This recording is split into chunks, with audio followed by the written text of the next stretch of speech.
बिस्मिल्लाहिर्रहमानिर्रहीम। कैसे हैं भाई आप लोग? रटना नहीं है, समझना है। Syntax book board matric chemistry chapter number 13 nitrogen and oxygen. ठीक है, इसमें नाइट्रोजन सीरीज़ हमारी चल रही है और इसका पार्ट 4 करने जा रहे हैं। इस पार्ट के अंदर हम देखेंगे ये कौन सा पार्ट अब चलेगा, क्या सीरीज़ चलेगी? Compounds of nitrogen. इसमें दो कंपाउंड्स जो हैं उनको डिस्कस करेंगे हम। कौन कौन से हैं? एक तो अमोनिया है, ठीक है, और दूसरा है नाइट्रिक एसिड HNO3। दूसरा कौन सा है? नाइट्रिक एसिड है। एग्जैक्टली अमोनिया और नाइट्रिक एसिड। और इसमें अमोनिया को भी हम लेंगे, ठीक है। NH3 मीन्स अमोनिया, और इसका इंट्रोडक्शन पहले हम देखेंगे इसी वीडियो के अंदर। उसके बाद इसकी प्रिपरेशन देखेंगे, इसकी तैयारी कैसे होती है। इसमें दोनों चीज़ें देखेंगे, लेबॉर्ट्री प्रिपरेशन, लैब में तैयारी छोटे पैमाने पर, और industrial preparation, mass production industry के लेवल पे, फैक्ट्रीज़ में बड़े पैमाने पर अगर इसकी तैयारी होती है। दोनों को हम देखेंगे। इसमें हैबर बोस्ट प्रोसेस जो है वो भी आएगा, ठीक है। ये हम इसमें डिस्कस करेंगे। आगे बढ़ने से पहले बता दूं आपको कि वीडियोस मैं अब बनाऊंगा थोड़ी बड़ी, लेंथ बड़ी होगी, ठीक है। फास्ट फॉरवर्ड करके आप वीडियो देख सकते हैं या फिर आप निकाल के भी देख सकते हैं, जैसे आपको सही लगे। बहरहाल क्योंकि शॉर्ट वीडियोस जो हैं उनके अंदर अब टाइम थोड़ा है और काम बहुत ज़्यादा है, ठीक है। तो ये अमोनिया के मैंने ये 3-4 टॉपिक्स तो अभी बता दिए, इंशाल्लाह इसी वीडियो में हम कवर कर लेंगे। इसके बाद अमोनिया का ही तीसरा टॉपिक जो है वो प्रॉपर्टीज़ का है, जिसमें दो किस्म की प्रॉपर्टीज़ हैं, फिज़िकल प्रॉपर्टीज़ और दूसरा है केमिकल प्रॉपर्टीज़। और उसके बाद यूजेस इसके आ जाएंगे, ये हम अगली वीडियो में देख लेंगे। मतलब 2 वीडियोस में जाके जो है ये हमारा अमोनिया का कॉन्सेप्ट क्लियर होगा और सारे टॉपिक्स जो है वो कवर हो जाएंगे। उसके बाद फिर हम नाइट्रिक एसिड की तरफ चलेंगे। तो इस तरह जाके ये नाइट्रोजन सीरीज़ ख़त्म होगी। तो कॉपी पेंसिल ले लीजिए, ज़हनी तौर पे तैयार हो जाइए बड़ी वीडियोस के लिए और मुस्कुराते रहिए। आगे चलते हैं। अब सबसे पहले इंट्रोडक्शन अमोनिया का। मिटा दूँ अब ये सारी तफसील। तो कंपाउंड्स ऑफ नाइट्रोजन के अंदर हम किसको डिस्कस करने जा रहे हैं? अमोनिया को, क्योंकि ये कंपाउंड है। कंपाउंड का अभी तक अगर किसी को नहीं पता तो कंपाउंड किसको कहते हैं, तो फिर बता देता हूँ आपको कि कंपाउंड ऐसी चीज़ों को कहा जाता है जिसमें एक से ज़्यादा किस्मों के एटम्स शामिल होते हैं, यानी कि एक से ज़्यादा एलिमेंट्स मिलके जो चीज़ बनाते हैं उसको हम कंपाउंड कहते हैं। जैसे कि नाइट्रिक एसिड है, अब हम इसको कहेंगे कंपाउंड ऑफ नाइट्रोजन। इसी के साथ साथ हम इसको कंपाउंड ऑफ हाइड्रोजन भी कह सकते हैं। बी केयरफुल अबाउट इट, दोनों मौजूद है ना, नाइट्रोजन और ऑक्सीजन। समझ में आ गई बात? सबसे पहली बात अब इसके इंट्रोडक्शन में, इम्पोर्टेंट केमिकल है ये इंडस्ट्रियल लेवल पे, नोट करते जाइए साथ साथ। अमोनिया क्या है? एक गैस है, ठीक है, और ये इम्पोर्टेंट केमिकल है इंडस्ट्रियल लेवल पे। इंडस्ट्री के लेवल पे ये एक बड़ा इम्पोर्टेंट केमिकल है। अब जब हम इंडस्ट्री की बात करते हैं ना, तो आपके जहन में बड़े बड़े कारखाने आ जाने चाहिए, बड़ी बड़ी फैक्ट्रीज आ जाने चाहिए, जहाँ पर क्या हो रहा है, जहाँ पर प्रोडक्ट्स तैयार हो रही हैं। मेडिसिन फैक्ट्रीज़ हैं या फिर टेक्सटाइल फैक्ट्री है, ठीक है, और बड़ी बड़ी आपकी प्लास्टिक की फैक्ट्रीज़ हैं। जगह जगह आपके घरों में देखें आप, इतनी सारी प्रोडक्ट्स जो बन रही हैं। कंप्यूटर इंडस्ट्री है। तो बड़े पैमाने पर कोई सा भी काम होने जा रहा हो, अमोनिया का इस्तेमाल जो है वहाँ पर होगा। भले आप टेक्सटाइल इंडस्ट्री के अंदर हों, भले आप जो है वो पेपर इंडस्ट्री के अंदर हों, वुड इंडस्ट्री के अंदर हों, प्लास्टिक इंडस्ट्री के अंदर हों, अमोनिया का इस्तेमाल आपको करना ही करना है। तो ये क्या है, एक इम्पॉर्टेंट केमिकल है इंडस्ट्री के लेवल के ऊपर। ठीक हो गया भाई। अच्छा, इसके अलावा इन नेचर, हमारी नेचर में भी ये मौजूद है अमोनिया गैस। जब हम ये कहते हैं ना कि नेचर में मौजूद है, तो इसका मतलब ये कि अमोनिया गैस नेचुरली भी तैयार हो रही है। ठीक है, कहाँ पर नेचर में मौजूद है ये? एयर में मौजूद है। अब एयर में ये कहाँ से आ गई? लेकिन एयर में जो है वो स्मॉल क्वांटिटी में मौजूद है। एयर में जो है ये स्मॉल क्वांटिटी में मौजूद है। अब एयर में ये आई कहाँ से? आपको पता है प्लांट्स हैं या एनिमल्स हैं? छोटे छोटे प्लांट्स भी हैं, छोटे छोटे एनिमल्स भी हैं। ये मर भी जाते हैं, डेड बॉडीज़ भी हो जाती हैं। तो जब ये मर जाते हैं तो इन प्लांट्स और इन एनिमल्स की डेड बॉडीज़ जो हैं ऐसी जगहों पे भी जाके फंस जाती हैं जहाँ पर नो एयर, जहाँ पर कोई एयर नहीं होती। जैसे मट्टी के अंदर दब गए ये, मट्टी में एयर होती है, आपको पता होना चाहिए, लेकिन इतनी बड़ी मिकदार में नहीं होती। तो ये बिल्कुल ऐसी कन्फाइंड जगह पे जाके ऐसे प्लांट्स और एनिमल्स जिनकी डेड बॉडीज़ जो हैं वो फंस जाएं जहाँ पर एयर नहीं है, तो क्या होगा कि ये प्लांट और एनिमल बॉडीज़, ये इनमें क्या होगा, डिके का प्रोसेस होगा। डिके मतलब ये प्लांट बॉडीज़ और एनिमल बॉडीज़ ख़राब होंगी, इनमें टूट फूट का प्रोसेस होगा, और इनसे प्लांट्स और एनिमल्स से नेचुरली जो है वो क्या चीज़ प्रोड्यूस होगी?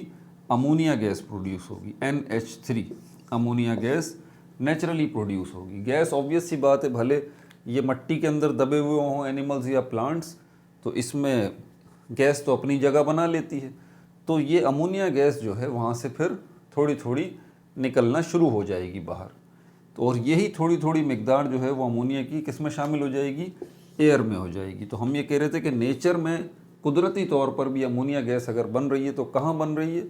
एयर में मौजूद है, स्मॉल क्वांटिटी में मौजूद है। उसकी वजह प्लांट और एनिमल बॉडीज़ जो हैं क्या हो रहा है, ऐसी जगह पे पहुंच गए जहां एयर नहीं है, और उसके बाद इनमें डिके का प्रोसेस हो रहा है, टूट फूट का अमल हो रहा है, डिकम्पोज हो रही हैं इनकी बॉडीज़, ख़राब हो रही हैं आसान लफ्ज़ों में। और ख़राब होने के बाद, गल सड़ने के बाद इसमें से क्या होता है? अमोनिया गैस निकलती है। यही अमोनिया गैस जो है किस में चली जाती है? एयर में चली जाती है। अब एयर में जाने के बाद फिर आगे भी एक प्रोसेस होता है, लेकिन वो बताने से पहले ये ज़रा आपको बता दूं, जो बच्चे एंट्री टेस्ट की तैयारी कर रहे हैं या MCQs भी आते हैं आपके एग्ज़ाम में, तो आपको पता होना चाहिए ये प्लांट और एनिमल की डेड बॉडीज़ को नाइट्रोजीनस मैटर भी कहा जाता है। Nitrogenous matter. याद रहे, जब आपके सामने ये जीते जागते थे तब तो ये प्लांट और एनिमल थे, लेकिन जब ये ऐसी जगह पे चले गए जहाँ पर एयर मौजूद नहीं है, मट्टी के अंदर चले गए, तो उसके बाद इनके बॉडीज़ टूट फूट गई, तो आप इनको फिर पहचान भी नहीं पाएंगे कि यार ये प्लांट कौन सा था और ये एनिमल कौन सा था। इनकी हालत खस्ता हो जाएगी। अब इनको एक और नाम दिया जाएगा नाइट्रोजिनस मैटर का। नाइट्रोजिनस वर्ड से समझ जाइए, नाइट्रोजिनस वर्ड किससे निकला है? नाइट्रोजन से निकला है।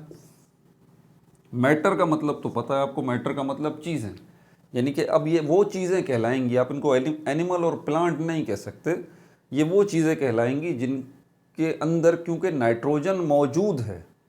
जिन्होंने पार्ट 1 देखा उसमें मैंने नाइट्रोजन की पूरी तफसील बताई है कि ये एनिमल और प्लांट बॉडीज़ जो हैं ये किससे मिलके बनी है? ये सेल से मिलके बनी है। और सेल्स आगे किससे मिलके बने हैं? सेल मेम्ब्रेन, साइटोप्लाज्म और न्यूक्लियस से। और न्यूक्लियस के अंदर एक DNA मॉलिक्यूल होता है जो कि पूरा कंट्रोलर होता है पूरी की पूरी सेल की एक्टिविटीज़ को। और ये जो DNA मॉलिक्यूल है ये और RNA मॉलिक्यूल, डीऑक्सीराइबोन्यूक्लिक एसिड और राइबोन्यूक्लिक एसिड, ये इनका बिल्डिंग ब्लॉक जो है, इनका मेन एलिमेंट जो है वो नाइट्रोजन है।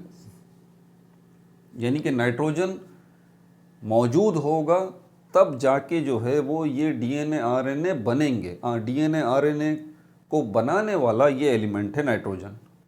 अब आपको कनेक्शन मिल रहा है? तो DNA RNA जब ही बनेंगे जब नाइट्रोजन मौजूद होगा, और DNA RNA बनेंगे तभी जाके सेल बनेगा, न्यूक्लियस बनेगा, साइटोप्लाज्म बनेगा, ये चीज़ें बनेंगी। क्यों? क्योंकि इनका जो मेकर है वो तो डीएनए है ना, और डीएनए का मेकर ये नाइट्रोजन है।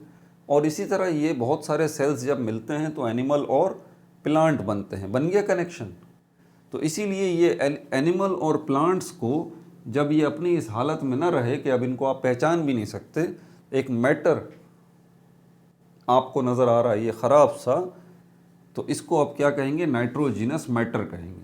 इसी तरह दरख्तों से पत्ते टूट जाते हैं, बहुत सारे शाखें गिर जाती हैं। जैसे कि बहुत सारे फॉरेस्ट वगैरह में आप देखें, उनके बड़े बड़े दरख्तों के नीचे ढेर लगा हुआ होता है पत्तों का। उन पत्तों को आप क्या कहेंगे? नाइट्रोजिनस मैटर कहेंगे, क्योंकि वो लीव्स जो हैं वो भी असल में सेल्स से ही मिलके बने, और वही घूम के दोबारा कहानी जो है वो नाइट्रोजन के ऊपर ही आती है। इसीलिए अल्लाह ताला ने हमारी नेचर में नाइट्रोजन को सबसे ज़्यादा रखा है। 78% नाइट्रोजन गैस मौजूद है एयर में। तो समझ में आ रही है बात? तो हमारी नेचर में अमोनिया गैस नेचुरली प्रोड्यूस हो रही है, एयर में मौजूद है, स्मॉल क्वांटिटी में प्रोड्यूस हो रही है। कहाँ से आ रही है? इनसे आ रही है, एनिमल और प्लांट डेड बॉडीज से, क्योंकि अब ये बन गए हैं नाइट्रोजिनस मैटर। और कब हो रहा है ये? जब ये प्लांट और एनिमल बॉडीज़, इनमें डिकेइंग का प्रोसेस हो रहा है, इनकी बॉडीज़ टूट फूट रही हैं, डिकम्पोज हो रही हैं, और इसके लिए एयर ना हो, कन्फाइंड जगह हो, बिल्कुल बंद जगह हो, बिल्कुल। समझ में आ गई बात? अब एक और चीज़ देख लेते हैं। यही अमोनिया जो है, यही अमोनिया किस में मिलती है? रेन में शामिल हो जाती है, रेन में। अब आप सोच रहे होंगे रेन में कैसे शामिल हो गई ये अमोनिया गैस? भाई बारिश जो हो रही होगी, तो बारिश ऊपर से नीचे आएगी, तो बीच में क्या है? हमारी ज़मीन पर बारिश जो गिरती है आसमान से, तो आसमान और ज़मीन, इसके बीच में क्या है?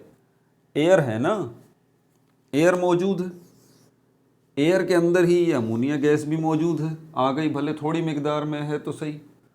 तो एयर में ये अमोनिया गैस मौजूद है। ऊपर से जब पानी बरसता है, बारिश आसमान से ज़मीन की तरफ आती है, बीच में एयर होती है, तो एयर में ये अमोनिया गैस जो है वो किस में शामिल हो जाती है? रेन में शामिल हो जाती है। रेन क्या है? H2O है ना।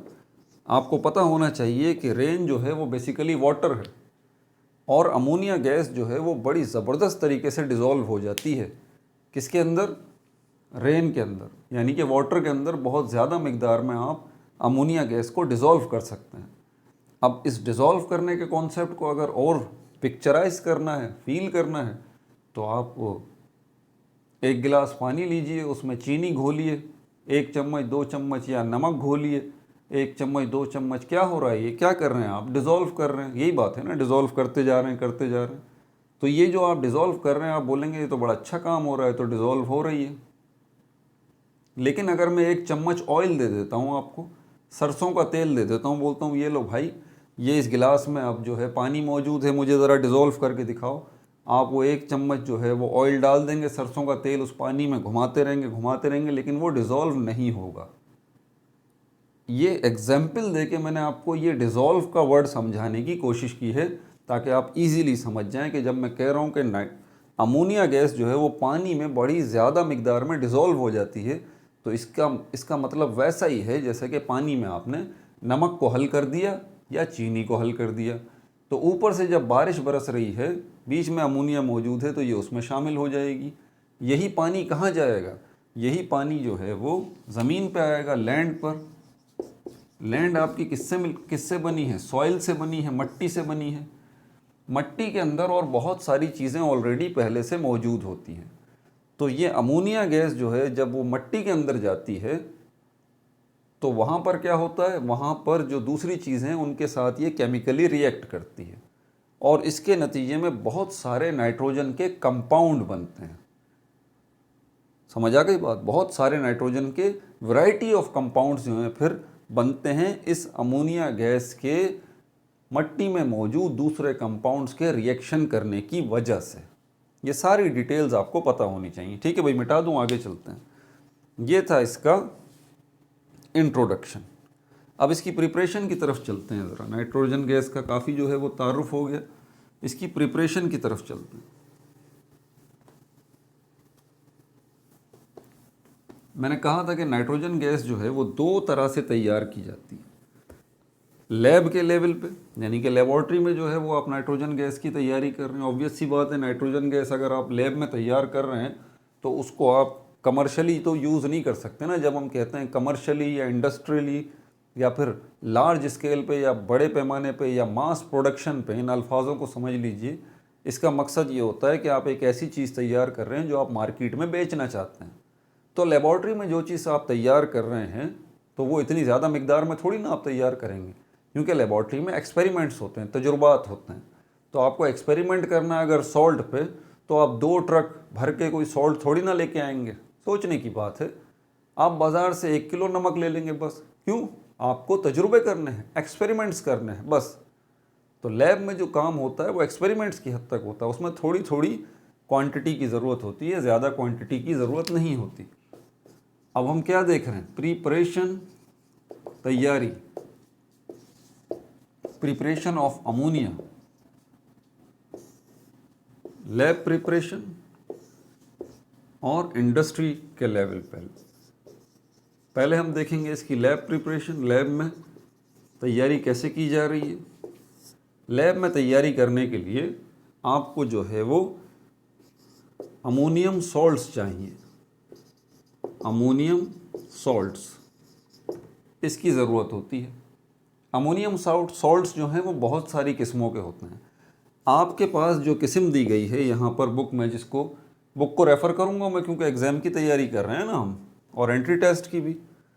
तो अमोनियम सॉल्ट्स में से जिस सॉल्ट को यहाँ पर यूज़ किया गया है वो है अमोनियम क्लोराइड। समझ आ गई बात? दूसरी चीज़ जिसकी ज़रूरत है आपको वो है स्लैग्ड लाइम। स्लैग्ड लाइम, चूने की कई किस्में हैं। समझ आ गई बात? चूने का पत्थर जो होता है, इसकी कई किस्में होती हैं। इसमें से एक किस्म ये स्लैग्ड लाइम भी कहलाती है। इसका केमिकल फार्मूला है CaOH2। दूसरी ये चीज़ है जिसकी आपको ज़रूरत पड़ेगी स्लैग्ड लाइम को। अमोनियम क्लोराइड जो कि अमोनियम सॉल्ट है, उसको आप कैल्शियम हाइड्रोक्साइड के साथ मिक्स करेंगे और इसको हीट करेंगे। इनको मिक्स करने के बाद आप इसको क्या करेंगे? हीट करेंगे। उसके नतीजे में जो है वो अमोनिया गैस बनेगी, NH3। ये इक्वेशन बैलेंस करने का जो है वो मैं भूल जाता हूँ नॉर्मली, लेकिन बता देता हूँ आपको। अमोनिया गैस बनेगी, दूसरा कैल्शियम क्लोराइड जो है ये बनेगा, और तीसरी चीज़ जो बनेगी वो यहाँ पर हमारे पास वाटर बनेगा। 3 चीज़ें बनेंगी। ये पूरी इक्वेशन जो है वो आ गई आपके पास। ठीक है भाई, ये कहाँ पर तैयारी हो रही है? ये लैब में तैयारी हो रही है, लेबॉर्ट्री में आप इसकी तैयारी कर रहे हैं। ये कौन सा सॉल्ट है? ये अमोनियम सॉल्ट है। अमोनियम सॉल्ट कई किस्मों के हैं। ये कौन सा वाला लेके आ रहे हैं? अमोनियम क्लोराइड और स्लैग्ड लाइम कैल्शियम हाइड्रोक्साइड। ठीक है, इनको हीट करेंगे आपस में, तो उसके बाद फिर क्या होगा? अमोनिया गैस लैब में तैयार हो जाएगी। इसके साथ साथ कैल्शियम क्लोराइड भी तैयार होगा और वाटर भी तैयार होगा। यहाँ तक बात हो गई। अब एक बात का ख्याल रखना है, आप ये जो स्लैग्ड लाइम का इस्तेमाल कर रहे हैं, इसके बजाय आप जो है वो सोडियम हाइड्रोक्साइड को भी यूज़ कर सकते हैं, लेकिन आप इसको करेंगे नहीं, क्योंकि ये है डीलिक्वेसेंट।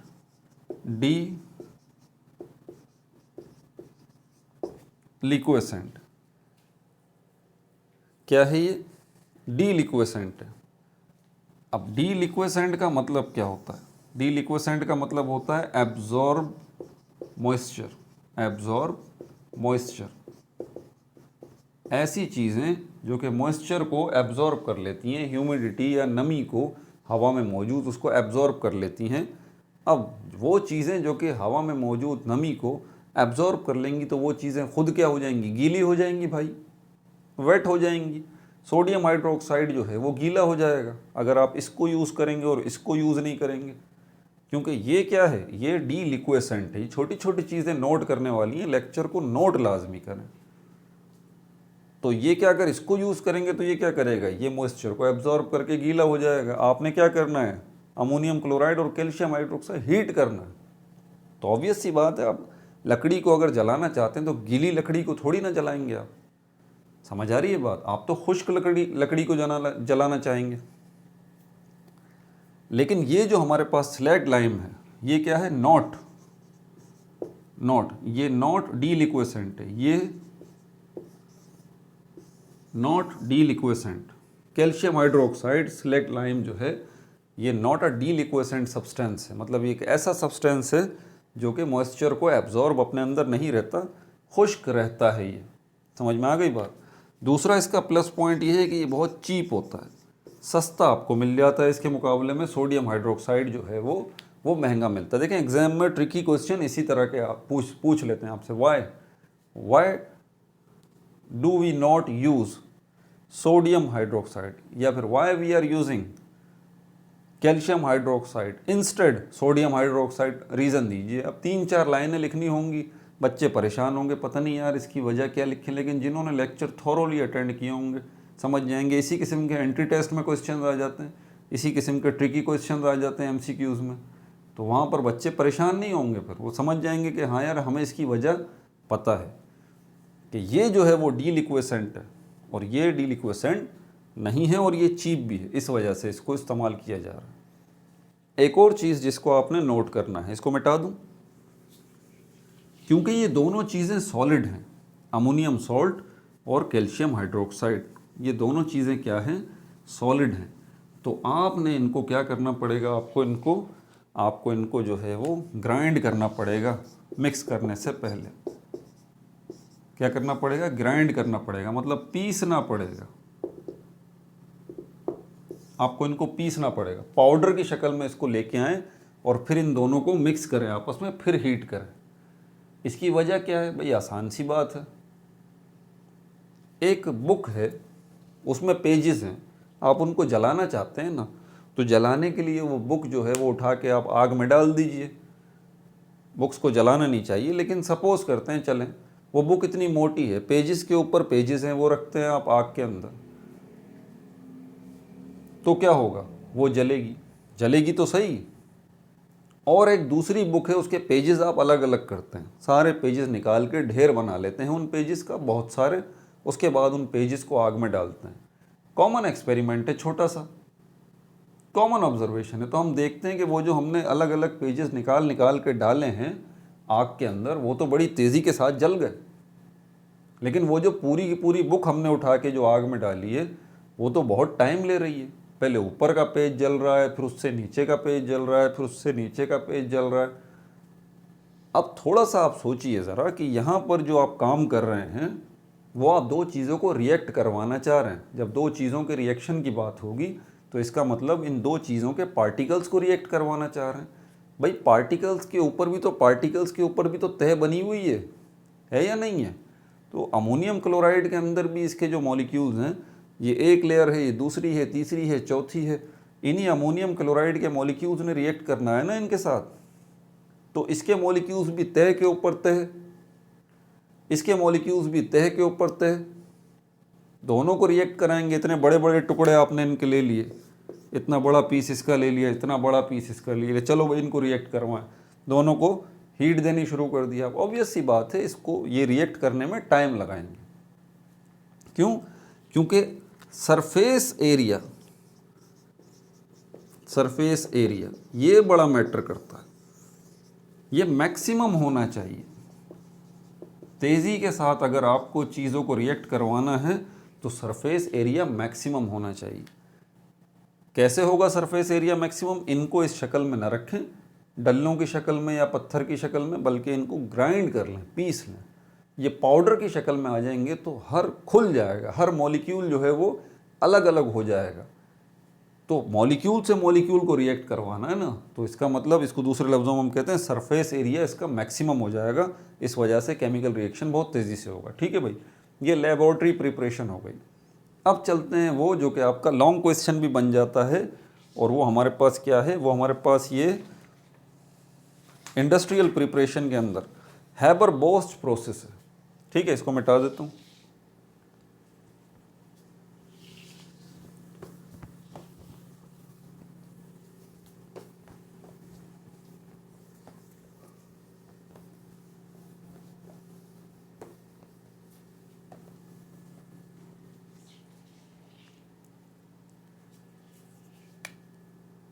ये क्या है हमारे पास, प्रिपरेशन। जब एग्जाम में प्रिपरेशन ऑफ अमोनिया का क्वेश्चन आए ना, तो ज़रा देख लीजिएगा कि वो आपसे कौन सी प्रिपरेशन बोल रहा है, लेबोरेटरी प्रिपरेशन या इंडस्ट्रियल प्रिपरेशन। तो ये इंडस्ट्रियल प्रिपरेशन है, इसी को वो एक और नाम से बोल सकता है, इंडस्ट्रियल प्रिपरेशन, या इसको मास प्रोडक्शन भी कह सकता है। लफ्ज़ों का ही तो सिर्फ हेर फेर है ना, मास प्रोडक्शन या कमर्शियल यूज़ बोल देगा या कमर्शियल प्रिपरेशन बोल देगा। समझ में आ गई बात। तो इस तरह से वो इसको करेगा यूज़, किसका, ऑफ अमोनिया। एक मेथड है जो कि इस्तेमाल होता है मास प्रोडक्शन के लिए, या बड़े पैमाने पर अगर आप जो है वो अमोनिया की तैयारी करना चाहते हैं, फैक्ट्री में तैयारी करना चाहते हैं, उसको बेचने के लिए तैयार करना चाहते हैं, तो इसका सबसे बेस्ट मेथड जो है वो हैबर बोस्ट प्रोसेस कहलाता है।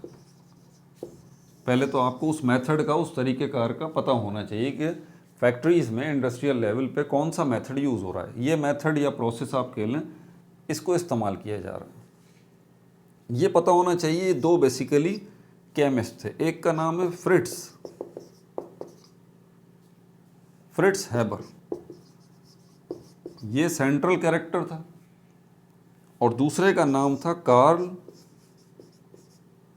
Karl boss. ऑब्वियस सी बात है, देखिए इन्होंने जब ये फ्रिट्स हैबर और कार्ल बॉस ने ये जब जो है वो बॉस तजुर्बात किए होंगे, तो कहाँ किए होंगे भाई, लैब में किए होंगे। ये बात तो मैं पहले ही बता चुका हूँ। ये जो इन्होंने मेथड इन्वेंट किया, ईजाद किया कि भाई इस तरह से आप अमोनिया को बनाइए, अभी बताऊंगा उसकी तफसीलात तो मैं। तो ये जब इन्होंने किया तो कहाँ किया होगा, ये इन्होंने लैब में किया होगा। अब एक बात को ज़रा समझ लीजिएगा टेक्निकली, जब भी आप कोई चीज़ ईजाद करना चाहते हैं ना, तो उस ईजाद करने के लिए, उस चीज़ को इन्वेंट करने के लिए आपके पास सामान होना चाहिए। ध्यान से सुनिएगा मेरी बात। आप एक नई चीज़ ईजाद करना चाहते हैं, आप अमोनिया का एक मेथड जो है वो ईजाद करना चाहते हैं, दुनिया को बताना चाहते हैं कि भाई ये भी एक तरीका है, इस तरीके से भी आप अमोनिया को बना सकते हैं। अब खाली खुली बातों से तो अमोनिया नहीं बनेगी ना, ऑब्वियस सी बात है। आपको इसके लिए अपरेटस चाहिए। क्या चाहिए आपको, आपको अपरेटस चाहिए,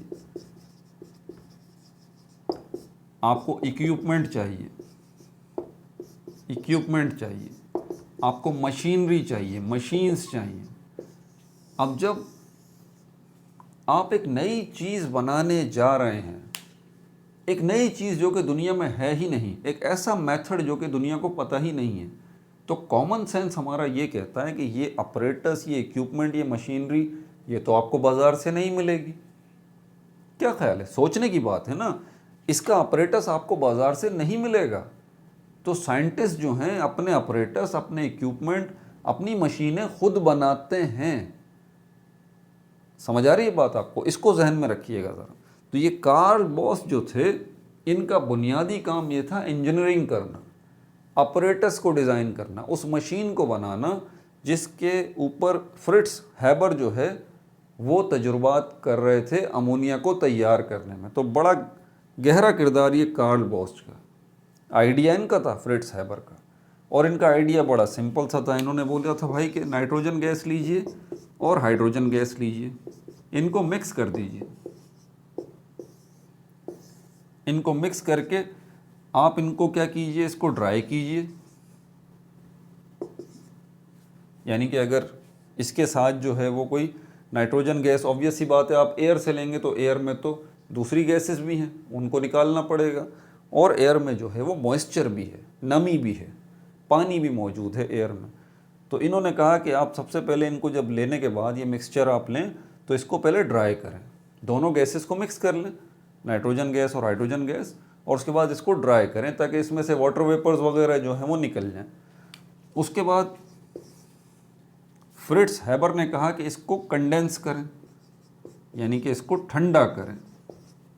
ये जो मिक्सचर है ये जो मिक्सचर है इन दोनों गैसेस का, पहले इसको क्या करें, इसको ड्राई करें, फिर दूसरे नंबर पे क्या करें, इसको कंडेंस करें, इसको ठंडा करें। फिर उसने बोला कि जब ये आप मिक्सचर को कंडेंस ठंडा कर लें, ज़्यादा ठंडा नहीं, हल्का सा, फिर आप इसको हीट करें, इसको हीट करें, और हीट करने के साथ साथ आप इसको प्रेशर भी दें, और प्रेशर देने के साथ साथ आप एक कैटलिस्ट का भी यूज़ करें, और कैटलिस्ट के यूज़ के साथ साथ आप जो है वो वाटर का शावर भी दें, स्प्रे भी करें, पानी का स्प्रे ऑफ H2O, आखिर में पानी का स्प्रे भी करें इसके ऊपर। ये कौन बोल रहा है? फ्रिट्ज हैबर साहब बोल रहे हैं। तो ये जो कार्ल बॉस थे, इन्होंने बोला भाई ये सब मिक्सचर जो है आप इनको मिक्स करेंगे, और उस मिक्सचर को फिर आप ड्राई करेंगे, और इसी मिक्सचर को फिर आप कंडेंस ठंडा करेंगे, फिर आप हीट करेंगे, फिर प्रेशर भी देंगे, फिर कैटलिस्ट का भी इस्तेमाल करेंगे, और आखिर में जब अमोनिया गैस बन जाएगी, ये कैटलिस्ट के यूज़ के बाद अमोनिया गैस बन जाएगी, फिर उसके ऊपर वाटर का स्प्रे भी किया जाएगा। तो कार्ल बॉस ने कहा कि भाई ये सब हैबर साहब आप कहाँ करेंगे, बाज़ार से तो आपको ऑपरेटस नहीं मिलेगा, इक्विपमेंट नहीं मिलेगा, कोई साजो सामान आपको नहीं मिलेगा, आप क्या करेंगे? तो फ्रिट्ज हैबर ने बोला आप किस मर्ज की दवा हैं, आप इसी काम के तो माहिर हैं, आप मेरे साथ मिल जाइए, और आप इंजीनियरिंग, बेसिक इंजीनियरिंग इसमें कीजिए, ऑपरेटस बनाइए, उसको तैयार कीजिए, और ताकि हम ये सारे जो है वो काम कर सकें। ये मिक्सचर भी लें, इस मिक्सचर को हम नाइट्रोजन और हाइड्रोजन गैस का मिक्सचर भी हम बनाएं, उस मिक्सचर को हम ड्राई भी करें, ऐसा ऑपरेटस बनाओ, और उसको फिर हम कंडेंस भी करें, हीट भी करें, प्रेशर भी दें, कैटलिस्ट का इस्तेमाल भी करें, और फाइनली जब अमोनिया गैस बन जाए तो उसको स्प्रे भी करें वाटर का। कौन कह रहा है ये? फ्रिट्ज हैबर कह रहे हैं कार्ल बॉस से। कार्ल बॉस ने कहा ठीक है। तो इन्होंने बेसिक इंजीनियरिंग जो है वो की, ऑपरेटस वगैरह डिज़ाइन किए, और इन्होंने अपने तजुर्बात किए उस ऑपरेटस के अंदर। बाद में खैर बेसिक आइडिया तो फ्रिट्ज हैबर का ही था, इसीलिए फ्रिट्ज हैबर को जो है बाद में इस मेथड को इन्वेंट करने पर, जो कि मेथड अभी मैं बताऊंगा, ये तो मैंने स्टेप्स बताए हैं, इस मेथड को जिसका नाम बाद में क्या पड़ा, हैबर बॉस प्रोसेस, इसके ऊपर फ्रिट्ज हैबर को नोबेल प्राइज़ भी मिला था साइंस का। समझ में आ गई बात? लेकिन फ्रिट्ज हैबर जानते थे कि कार्ल बॉस का कितना बड़ा किरदार है इस अचीवमेंट में, इसीलिए उन्होंने जब इसका नाम लिखा तो अपने नाम के साथ साथ इसको हैबर प्रोसेस नहीं कहा, हैबर बॉस प्रोसेस का। समझ में आ गई बात? अब आगे चलते हैं, और क्या इसकी डिटेल्स, कब हुआ था ये, किस सन में किया था ये, ये मिटा दूं पहले मैं, उसके बाद फिर हम आगे चलते हैं। ये 6 स्टेप याद रखिएगा।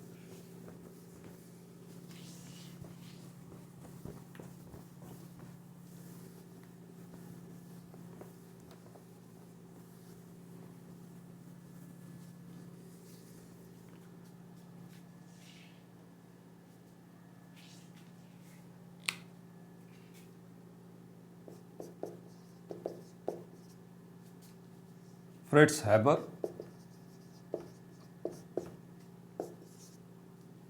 इन्होंने क्या किया था, प्रिपेयर अमोनिया गैस, और जो दूसरे थे कार्ल बॉस, इसको नोट कर लीजिए, कार्ल बॉस, इन्होंने 2 काम किए थे, basic engineering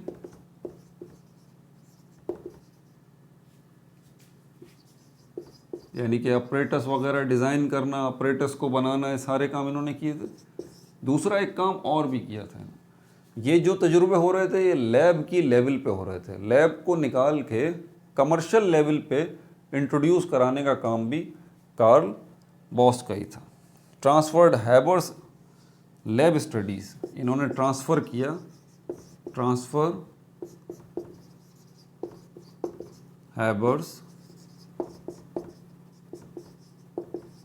lab studies into commercial manufacturing, into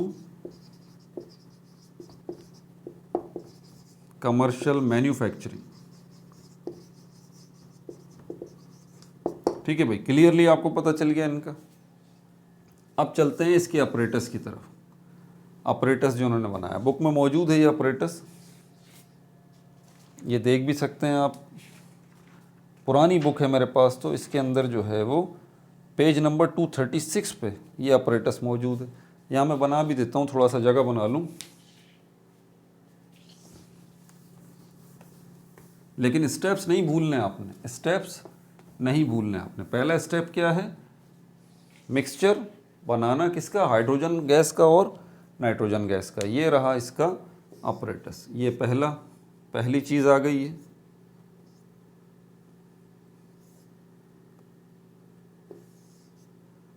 ठीक है, और यहाँ से ये पाइप जा रहा है, ये एक एरो भी बना हुआ है।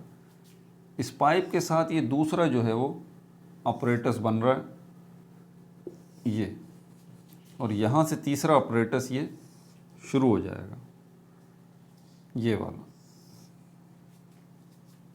इतना अच्छा तो खैर ऑपरेटर्स में नहीं बना पा रहा, लेकिन चलें गुजारा कर लीजिए आप।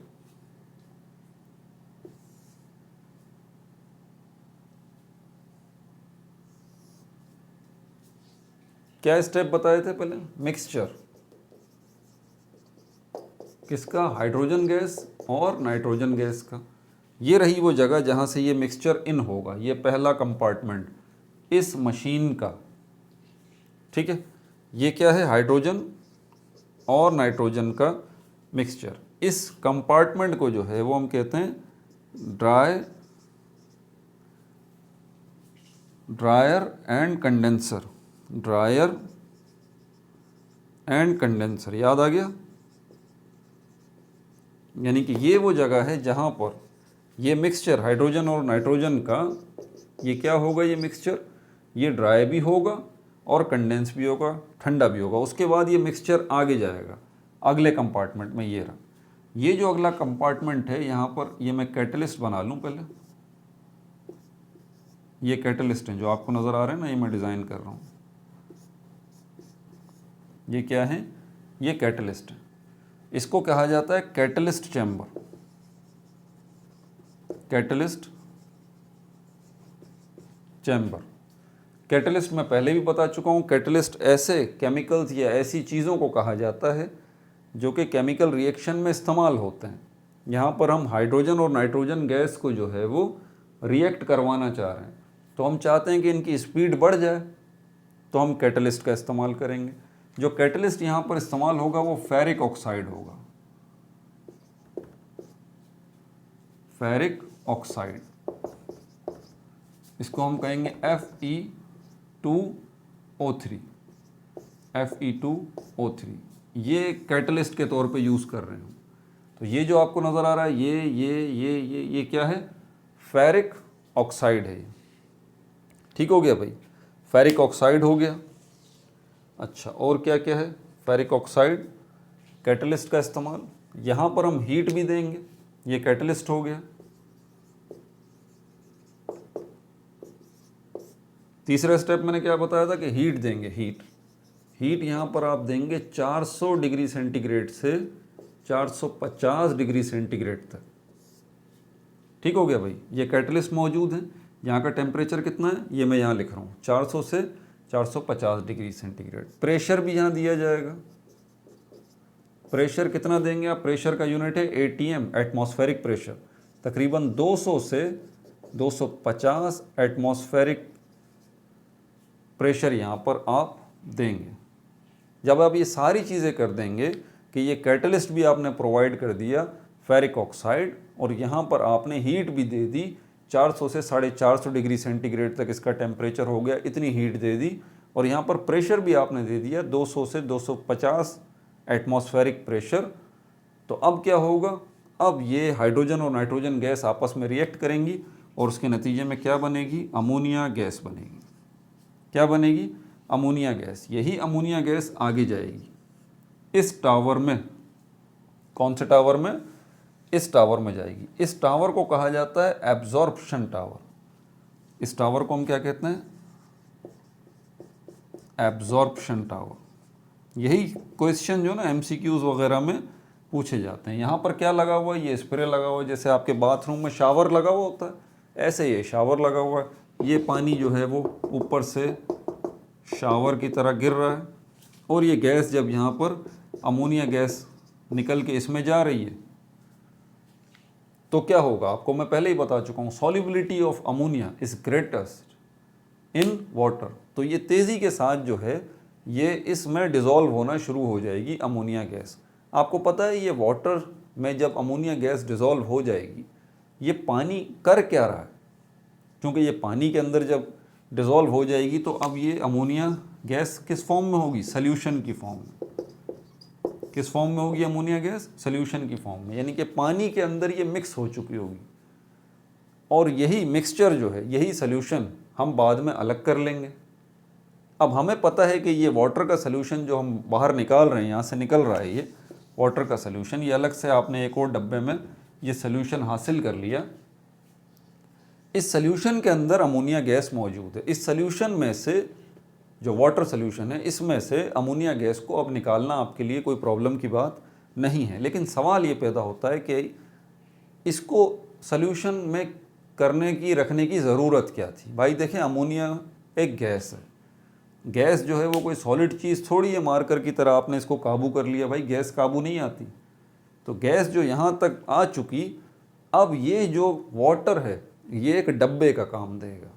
एक ऐसा डब्बा, एक ऐसा कंटेनर जिसके अंदर आप अमोनिया गैस को पैक कर सकते हैं, सेव कर सकते हैं। इसीलिए शावर यहाँ पर मारा जा रहा है। और उससे क्या होगा, जितनी अमोनिया गैस होगी वो सब इसमें डिज़ोल्व हो जाएगी। लेकिन एक बात का और ख़्याल रखना, ये जो मिक्सचर है हाइड्रोजन और नाइट्रोजन गैस का, ज़रूरी थोड़ी है ना कि ये सारा ही मिक्सचर जो है यहाँ पर जाके, कहाँ पर जाके, यहाँ से ये दूसरा यहाँ पर जाके, सॉरी, ये अमोनिया में कन्वर्ट होगा। क्या वाकई? नहीं, ऐसी बात नहीं है। काफ़ी मिक्सचर बच जाएगा। बल्कि ये कहना चाहिए कि इस प्रोसेस के अंदर आपको पता होना चाहिए कि 15% सिर्फ अमोनिया गैस बनती है जी। 85% ये मिक्सचर वैसे का वैसा ही रह जाता है जी। तो फिर क्या करेंगे हम, अगला स्टेप हमारा होगा रिसाइकल का। ये मिक्सचर जो अनयूज्ड रह गया हाइड्रोजन और नाइट्रोजन गैस का, दोबारा इसको कहाँ भिजवाएंगे, दोबारा यहाँ भिजवाएंगे, दोबारा रिसाइकल होगा, दोबारा ड्राई होगा, कंडेंस होगा, फिर दोबारा यहाँ आएगा और इसमें से 85% में से फिर 15% अमोनिया मिलेगी। बाकी मिक्सचर यहाँ चला जाएगा। अब ये बाकी मिक्सचर जो यहाँ पानी वाली जगह पे चला जाएगा, तो हाइड्रोजन गैस आपको पता है कि पानी में डिज़ोल्व नहीं होती इतनी आसानी से, नाइट्रोजन गैस भी पानी में इतनी आसानी से डिज़ोल्व नहीं होती। तो इसीलिए यहाँ से ये नाइट्रोजन और हाइड्रोजन गैस यहाँ से निकल के दोबारा इसके अंदर आ जाएंगी। ये मैं बनाया नहीं है अभी, ठीक है। तो ये हाइड्रोजन और नाइट्रोजन गैस जो बच गई हैं, ये दोबारा यहाँ से निकल के यहाँ आएंगी। ये सिस्टम चलेगा पूरा। ये इसको रिसाइकल होना कहते हैं। तो ये पहले चक्कर में 15% अमोनिया बनेगी, 85% ये मिक्सचर वैसे ही रह जाएगा, फिर घूम के ये दोबारा यहाँ आएगा, फिर 15% और बनेगा, फिर घूम के आएगा, फिर 15% और बनेगा। ये वो तरीका है जो इस इंडस्ट्री के लेवल के ऊपर जो है वो अमोनिया को टनों के हिसाब से अमोनिया इस तरह बनाई जाती है और दुनिया भर में बनाई जाती है। और दुनिया भर की बड़ी बड़ी फैक्ट्रीज़ में, बोनेंजा फैक्ट्री हो, कोई सी भी फैक्ट्री हो, वहाँ पर अमोनिया गैस के बगैर आप दूसरा कोई काम कर ही नहीं सकते। अपना बहुत ज़्यादा ख्याल रखिएगा। नाइट्रोजन गैस का पार्ट 4 हो चुका। पार्ट 5 में इंशाल्लाह इसकी प्रॉपर्टीज़ को डिस्कस करेंगे और इसके यूजेस को भी। No like, no subscribe, only share.